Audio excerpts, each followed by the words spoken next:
साधना degree college के YouTube platform में आप सभी का स्वागत है। आज अपन बीए फर्स्ट सेमेस्टर का जो दूसरी यूनिट है उसका फर्स्ट टॉपिक है भूकंप और ज्वालामुखी। तो आज अपन ज्वालामुखी के बारे में पढ़ेंगे, जिसको इंग्लिश में वॉल्केनोस बोला जाता है। देखिए, जो ज्वालामुखी है उसका जो शाब्दिक अर्थ होता है कि जो जिसके मुख से अग्नि या ज्वाला निकलती हो, यानी जब ज्वालामुखी का उद्गार होता है तो उसका जो मुख होता है उससे एक अग्नि की भांति या आग की भांति जो गर्म और तरल जो पदार्थ निकलता है उसको लावा या मैग्मा कहा जाता है। इसलिए ज्वालामुखी का एक शाब्दिक अर्थ होता है जिसके मुख से आग या ज्वाला निकलती हो, उसको ज्वालामुखी बोला जाता है। अब देखिए, ज्वालामुखी क्या है? तो ज्वालामुखी का उद्गार होता है उस समय गर्म और तरल जो लावा, उसके साथ लावा भी हो सकता है, उसके साथ गैस की मात्रा भी हो सकता है और पत्थर के टुकड़े भी हो सकते हैं तथा धूल के बहुत बारीक कण भी हो सकते हैं।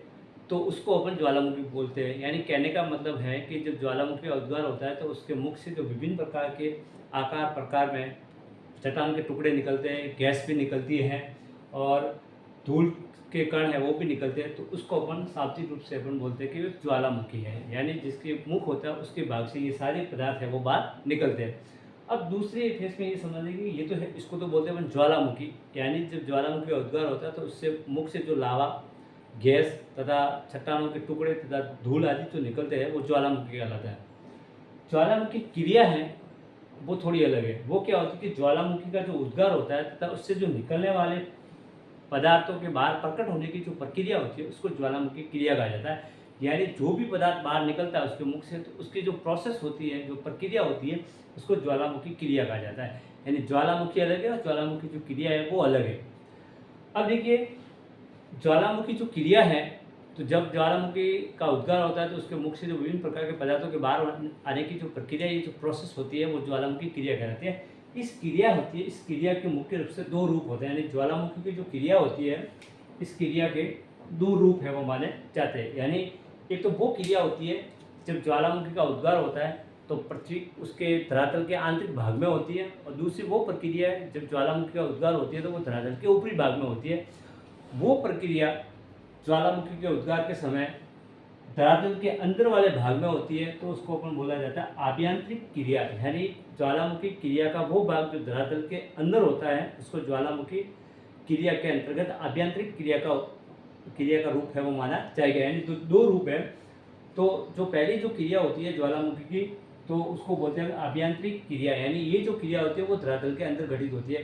यानी कहने का मतलब है कि जो ज्वालामुखी का उद्गार होता है उसमें जो मैग्मा होता है वो धरातल के अंदर वाले भाग में या आंतरिक भाग में ही विभिन्न रूपों में जमकर धीरे धीरे क्या हो जाता है, ठोस हो जाता है। उससे विभिन्न प्रकार की जो स्थलाकृतियाँ हैं उसका निर्माण होता है, जिसमें मुख्य रूप से देखिए बैथोलिथ भी बन सकता है, फेकोलिथ भी बन सकता है, लैपोलिथ भी बन सकता है, लॉपोलिथ भी बन सकता है, सिल और डाइक। ये सारी वो आकृतियाँ हैं जो ज्वालामुखी उद्गार के समय जो मैग्मा निकलता है वो धरातल के अंदर वाले भाग में ही जमकर ठोस होकर जमने से जो विभिन्न आकृतियाँ बनती है और इसके विभिन्न आकार प्रकार होते हैं, इसलिए इसके विभिन्न प्रकार के नाम होते हैं।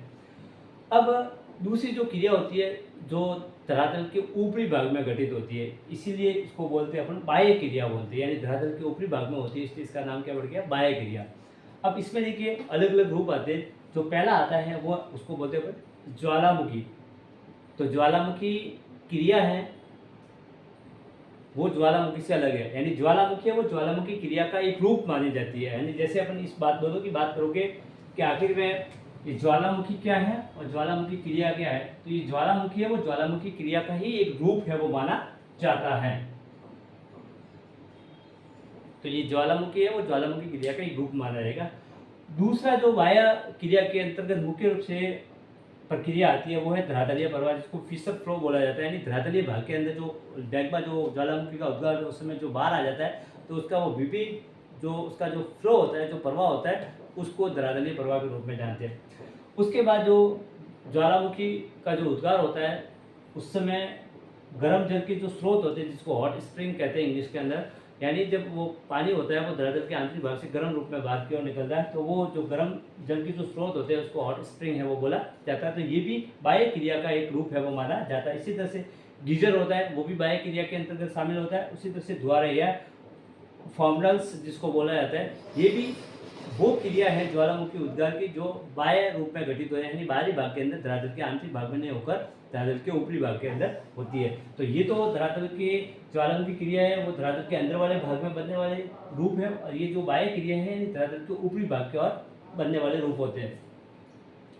अब देखिए, जो ज्वालामुखी का उद्गार होता है तो उससे अलग अलग प्रकार के जो पदार्थ है वो बाहर निकलते हैं। तो ज्वालामुखी का जो उद्गार होता है उससे निकलने वाले जो पदार्थ है उसको मुख्य रूप से अपन 3 भागों या 3 श्रेणियों में बांटते हैं, जिसमें पहला आता है गैस एवं जल वाष्प, दूसरा आता है विखंडित पदार्थ, और तीसरा आता है लावा या मैग्मा।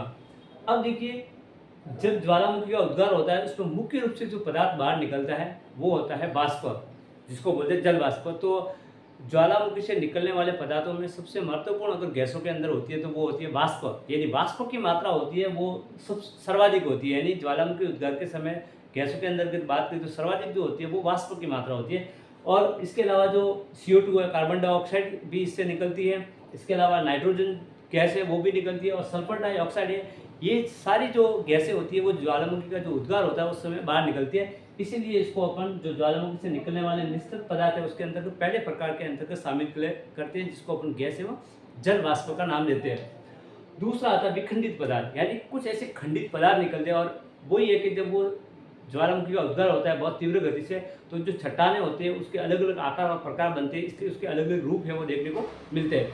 अब देखिए, जब ज्वालामुखी का उद्गार होता है तो कुछ विखंडित पदार्थ निकले, उस विखंडित पदार्थों में सबसे प्रमुख जो आता है वो आता है बम। बम क्या होता है? एक प्रकार के इस ज्वालामुखी उद्गार के समय जो पदार्थ बाहर निकलता है उसके लिए एक टर्मिनोलॉजी के रूप में जिस शब्द का यूज किया जाता है वो है बम। बम क्या होता है कि ज्वालामुखी उद्गार के समय जो चट्टानें होती है उस चट्टानों के जो बड़े आकार के जो टुकड़े होते हैं उसको बम बोला जाता है। यानी ज्वालामुखी उद्गार के समय चट्टानों के बड़े आकार वाले जो टुकड़े होते हैं उसको बम बोला जाता है। ये भी उद्गार के साथ बाहर आते हैं। दूसरा होता है जो बम से छोटे आकार के चट्टानी टुकड़े, अपन यूँ कह सकते हैं जो अखरोट वगैरह होती है, जो बादाम होती है, उसके आकार का अगर टुकड़ा अगर टूट के बाहर निकलता है उद्गार के समय तो उसको अपन लेपेली बोलते हैं। यानी बम से छोटे आकार के जो चट्टानी टुकड़े हैं उसको अपन लेपेली का के रूप में जानते हैं। तीसरा जो होता है ज्वालामुखी उद्गार के समय ज्वालामुखी राख या धूल, ये बहुत बारीक कण होते हैं जो ज्वालामुखी उद्गार के समय निकलते हैं। तो ये सबसे बारीक कण होते हैं वो ज्वालामुखी धूल या राख के अंतर्गत शामिल किया जाता है। तो विखंडित पदार्थों के अंदर बम, लेपेली, ज्वालामुखी धूल या राख, ये मुख्य रूप से जो पदार्थ है वो बाहर निकलते हैं। तीसरा और अंतिम इसका भाग आता है लावा या मैग्मा।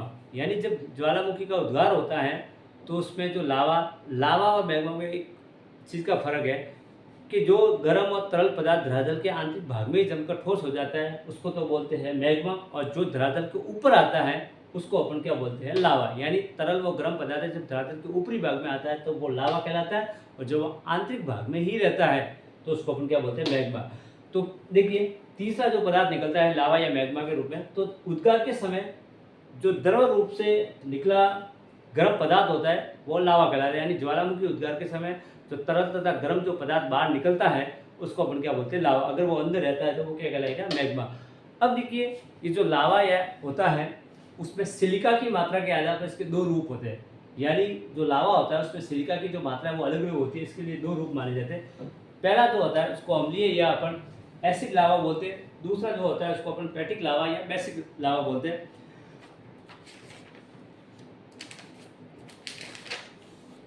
पहले प्रकार का जो लावा होता है उसका जो अम्लीय लावा या एसिड लावा है, इसका रंग होता है वो पीला होता है तथा भार में ये हल्का रहता है तथा अत्यधिक गाढ़ा होता है। यानी ये जो अम्लीय लावा होता है वो पीला होता है और उसका जो भार है वो हल्का होता है तथा एक प्रकार का गाढ़ा होता है, और ये ऊंचे तापमान पर निकलता है। यानी इस लावे की है वो एक तो पीले कलर का होता है, भार में हल्का होता है और गाढ़ा होता है। ये एसिड लावा या अम्लीय लावा उसकी मुख्य विशेषता है वो मानी जाती है।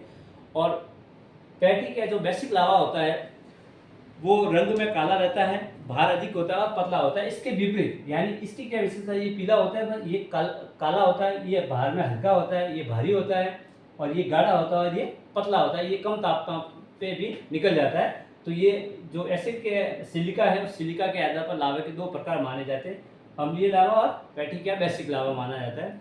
तो अगले टॉपिक के जैसे अपनी अगली क्लास होगी तो अब हम ज्वालामुखी के जो विभिन्न प्रकार होते हैं उसको पढ़ेंगे। तब तक के लिए थैंक यू सो मच।